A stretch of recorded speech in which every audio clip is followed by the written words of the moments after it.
Hey, it's Yanez. I'm here with Kris Gardner, and we're making history because this is the first ever Potsdam Pajama vlog. We are right behind, if you recognize that building, that's TDECU Stadium, because we just finished the tour of the new football operations center, and it's phenomenal. I can only describe it in one word. It's phenomenal. It is very impressive. The cool thing I learned from TJ Mayer is the mudroom concept, where basically the players, after they practice, take off all their gear, pads, and then go through like a car wash, where it sounds like a little car wash, Yep. where everything is blown off them, the debris, mud, everything, and then go through a next phase, or where they washed off, a cool tub. Mm-hmm. And the whole concept is pretty impressive, and this is another good idea brought forward by the tours across the country for big-time programs. Leads directly into the locker room, so by the time the players get into the locker room, they'll be cooled off, they'll be free of all the pellets and their stinky padding and clothes. They made it a point of emphasis. The weight room, I thought I found it interesting. They're having it on the second floor, and they're not going to make it easy to get to that weight room. They said 45-degree angles, ramps, stairs that are designed with a purpose, not just to make it harder to access the weight room. Three different ramps to take up based on the incline. So I guess, the bigger players may want to do the less incline. Mm-hmm. But yeah, it's a different concept, and the weight room on the second floor, that is interesting. And just overall, 11,000 premium seats that they're going to be adding atop over across all the different aspects that they're adding. Scores board is going to be 3 times bigger than what it was already. A lot of steel frame, and they are very excited about how the timeline is going. They're expecting it to be complete by the time the fall 2025 season rolls around. But the video board, because I've been asked about this a few times, the video board is expected to be done and ready for this season in 2024.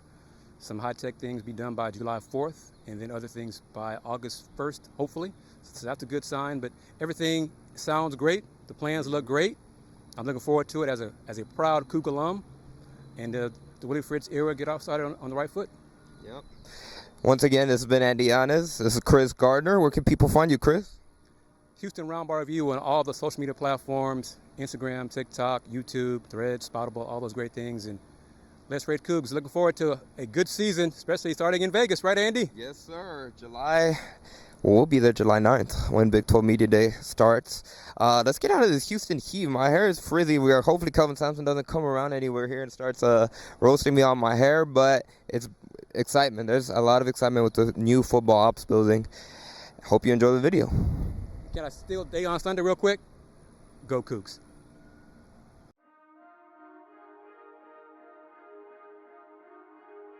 Old footings and these new I-beams that go along this row here, these are all new. And this is to support the video board above us 3 layers up.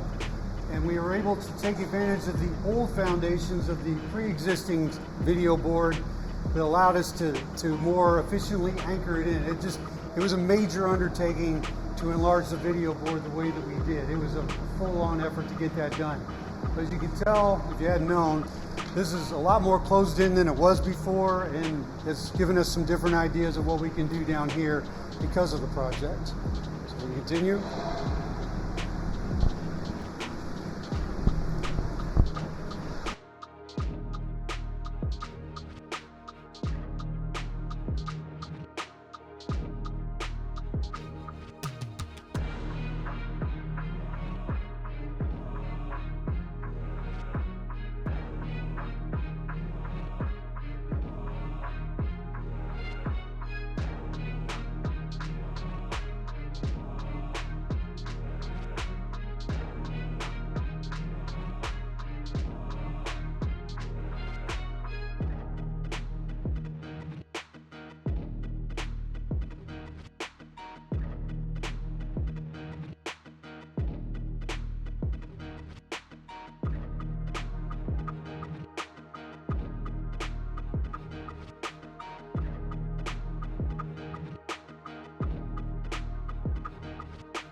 realize when this isn't helping.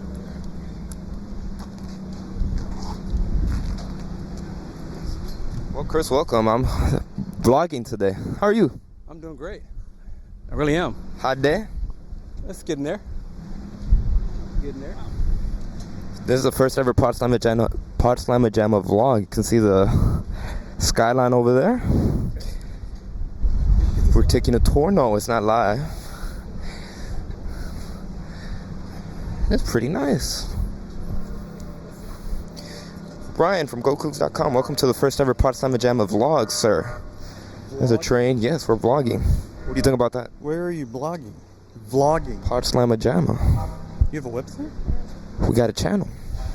Actually, let's go follow the guy that's explaining. You're not really doing this, are you? Yes, I am. Now it's not live, but I figure, Editing? yeah, it probably won't be much editing. I might have to edit that out. I don't even know who you're talking about. I hope you're not talking about the guy holding the camera. I adore the guy holding the camera. There, you heard. By the way, I'm the one holding the camera. Also, I'm guessing that's where the scoreboard's gonna go. Dang. These were my seats for 7 years, 8 years. Oh, they said we don't care about Ryan's seats. Well, I sit in air conditioning now. A lot of it.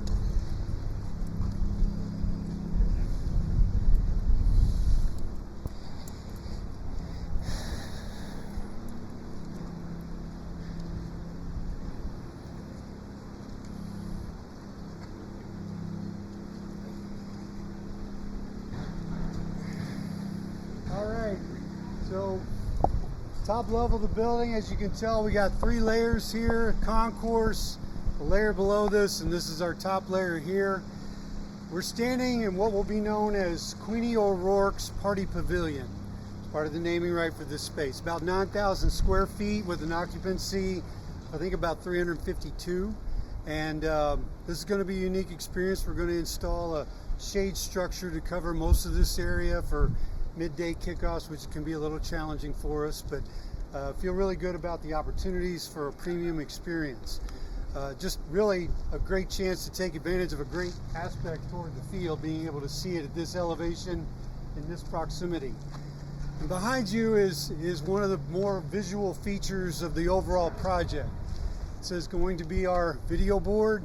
It's going to be provided by Daktronics. Well, actually, we're going to pay Daktronics, but they're going to provide it. We've got 160 feet wide, 50 feet tall, which makes it 3 times as big as what we had up there. They will be operational for the season. We'll have speaker clusters that go on the sides, be framed in very nicely, just a major change from what we were dealing with a year ago. So a really great, overwhelming feature for the stadium and everybody in the bowl. This project allows us now to connect the concourse. So we'll be adding a bridge over on the northwest side here, and on the southwest we always had a bridge, but that one will be going back, which gives our fans circulation 360 degrees around. So a major change overall for what we were dealing with before in managing the stadium. To get to understand just like where we are, the dozen or so suites that are being added, is that below? It's under. Is it on it's on that the concourse level, or is there like a? No, it's right on the layer below us. Okay. It'll help when we walk down there, but that's the main thing, is we've got a really tall second floor, and then this one's pretty normal with the space above it.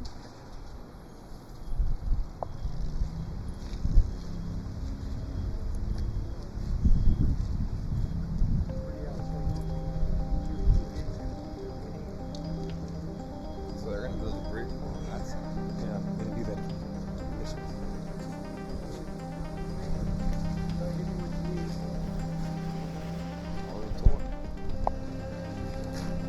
Honestly, that's pretty cool.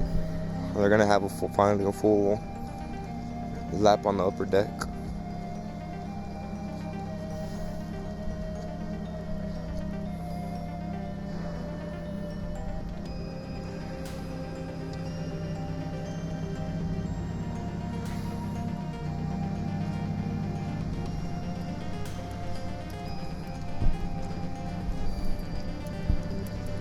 Huge upgrade, Jeff. Yeah, a little bit. A little bit. What you talking about? That is true. Jeff? Well, that's Jeff. Where's your vest? Too hot? So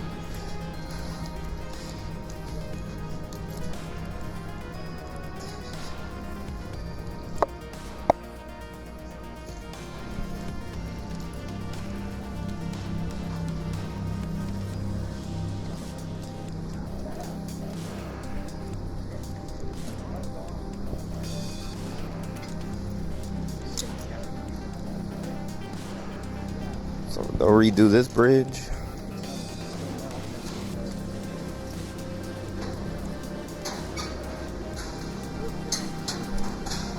And we're going back down.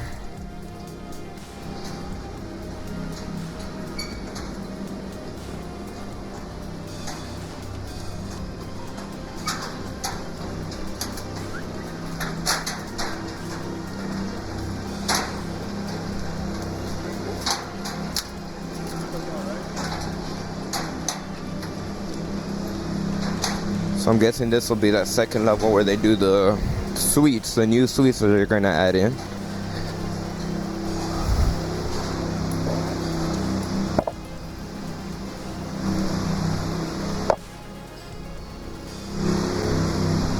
They're hard at work currently.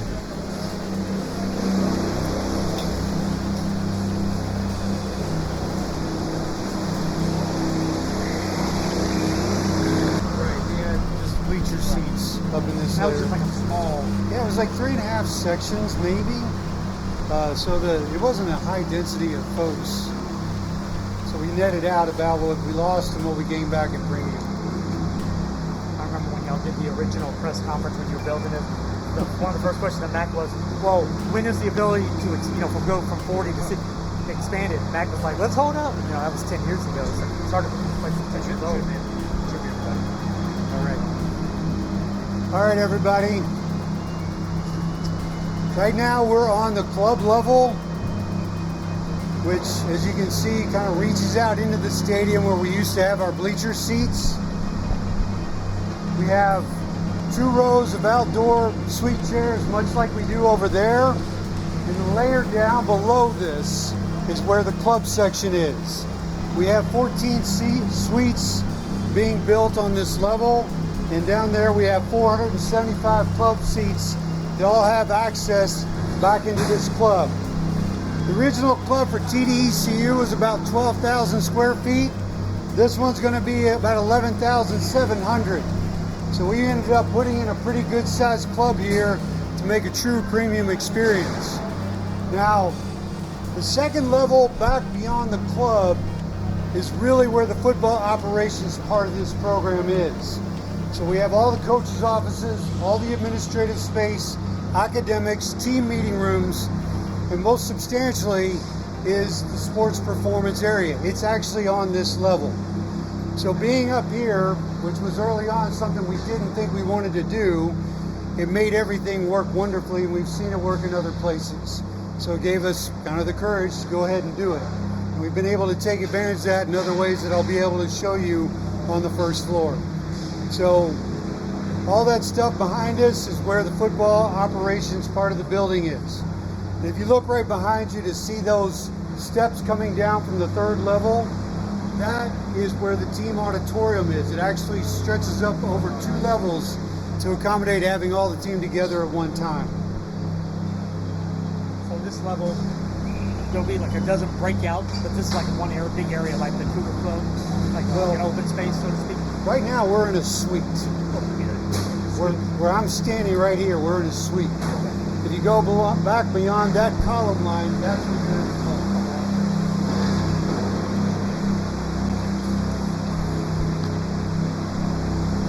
How big the auditorium is? It's more about what the capacity is. I think we hold like 250 people. So, whole team, all the staff.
sort of look at this all at once and then take you through it. Starting with this first, say, quarter of the building is equipment operations. After that, middle third is probably, or middle quarter is probably the training room. And then the last half of the building, this entire first floor, is pretty much dedicated to the home team facility. So you're talking about locker room, recovery room, lounge space, shower area, everything that we talked about is all about the team, and it's all about the bottom half of this floor. So I'm going to take you all inside so we can keep out of the sun. Yeah, so the recess is the high density storage. Yeah, I got you. Yeah, so we use kitchen room.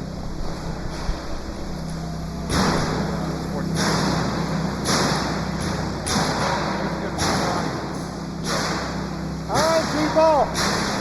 That way is the equipment room.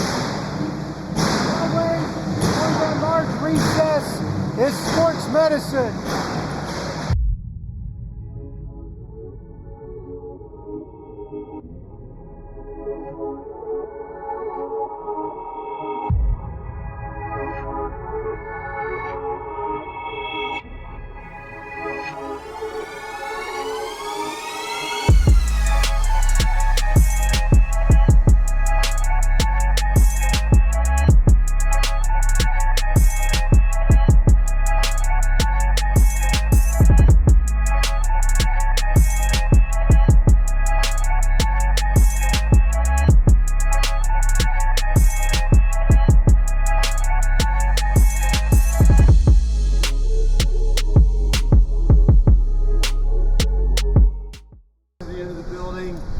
Standing here and looking that way, this is almost 400 feet long. So we got a really long building here. But as I described earlier, we've tried to lay it out in the most efficient terms in terms of the student-athlete experience.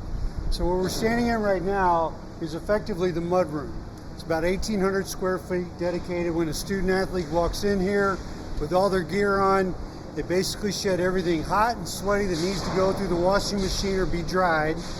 Stripped down to their spandex, their undergarments. There's an area over there that represents the car wash. They'll walk through an area where they'll be jetted with water to lose all the debris, pellets, grass, dirt.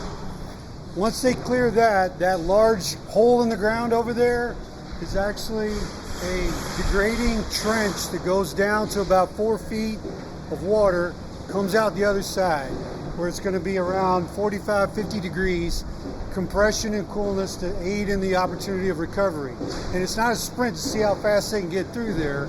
It's designed to take a minute, minute and a half to have the therapeutic effects of the cold temperatures right after exercise. So that's a big deal. And then they're in their locker room. The neat part about putting the weight room on the second floor that we were able to take advantage of in a pretty amazing way. You look at these boxes on the floor that are covered with wood. Those represent the foundations to some dramatic staircasing that goes up to that high steel right there. It's almost a 30-foot incline. One of them is going to be a straight ramp up. So you're going almost 45 degrees up to get to that landing. So that's acceleration against negative torque of gravity. Then you've got the next stairs that are 24 inches. So you're talking about some heavy bounding to go up there. I mean, this is next level training. And the one next to that's like 18 inches tall to really work another side, another muscle group within the lower body. So instead of saying, hey, we had to put our weight room on the second floor, we found a way to take advantage of it. And I'll tip my hat to the University of Georgia. They did something amazing. It's a great idea. It hit the ground. Everybody bought in. And now we have professionalized it. So really great opportunity for us. What I was trying to describe is about where those flags are. That's where sports medicine is. Got the appropriate hydrotherapy recovery area, all dedicated to the football program. Beyond that is the sports performance, or excuse me, the equipment room area to provide all the gear that the student athletes need for competition. And I'm not going to walk you up there, but that taller landing where the wooden stairs are that we went up to for the press conference, that's actually the entry lobby. So we're going to dedicate a space to recognize the legacy of football excellence for the University of Houston. So it'll be a welcomed area with pregame function opportunities as well as recruiting opportunities, something that'll really welcome visitors to the University of Houston football program. A bunch of other things that really went on here to make things great. Added multiple elevators to help us with our vertical circulation. Looked at all the modern benchmarking of spacing and sizing to truly maximize this opportunity that we have here. It really integrates well with the stadium overall, and honestly just thrilled we were able to do it. And to be candid with you, I mentioned Dr. Couture and Tillman Fertitta and their leadership, and I don't want to leave out Kris because when he showed up, we needed to make a good statement. And this is something he was passionate about, pushed hard for, challenged me daily, challenged the entire program to see how far we could take this and gain the support of the administration so that they would believe in it too. And we have an extraordinary opportunity to do something amazing for the University of Houston. What school had the mudroom concept? I saw that at the University of Michigan. Where? Michigan. They have a nice YouTube video if you want to look at it. That's where we got that idea. Georgia had the idea of the second floor weight room. Others may have done it, but that came back as a hot item because, as you can imagine, everybody wants everything on the same floor. They don't want any vertical circulation, but you don't necessarily have a 100,000 square foot, one-story building. That's a little hard to pull off. So we had to figure out what could move. And when we changed that and looked at taking it up a level, and obviously the concern was you got heavy weights, you're dropping, what's the impact? And the engineering is all prepared to deal with that as we've seen practice in other projects. So we're able to take advantage of it, and it really changed how we could organize the building.